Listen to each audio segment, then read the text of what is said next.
Interdit ou pas, le glyphosate ne fait manifestement pas l'unanimité au sein du gouvernement. Cet herbicide est suspecté d'être cancérogène. Dans le monde agricole, l'inquiétude grandit de voir ce produit banni en France. Pour en savoir un peu plus ce soir sur ce produit, cet herbicide donc utilisé dans les champs, nous sommes allés dans une exploitation, reportage dans l'Allier. Le département est le plus gros consommateur de glyphosate en Auvergne. Aurélie Albert avec Anne-Claire Huette. C'est le même rituel avant la pulvérisation. Pour manipuler les produits, il faut s'équiper. On est obligé de se protéger, c'est la réglementation qui nous impose de nous protéger. Et le glyphosate, pour l'instant, n'est pas considéré comme cancérigène.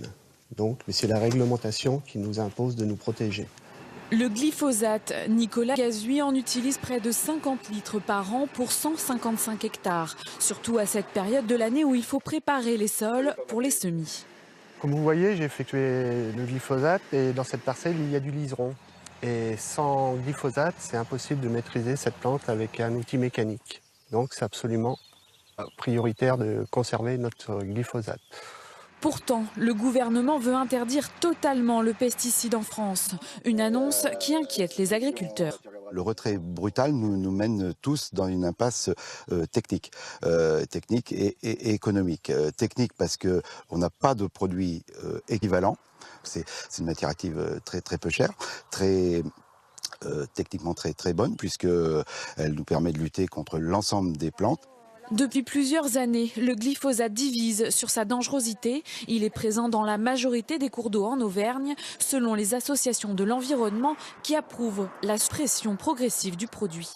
Étant donné que c'est un herbicide total, il n'y a pas de cadeau, quoi. Il détruit tout, il détruit toute la biodiversité. Donc ce qu'il faut, c'est arriver à retrouver un équilibre.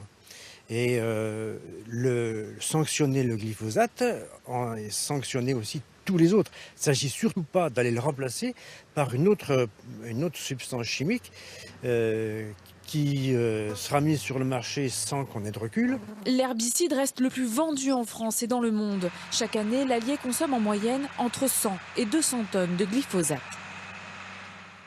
Et on s'intéresse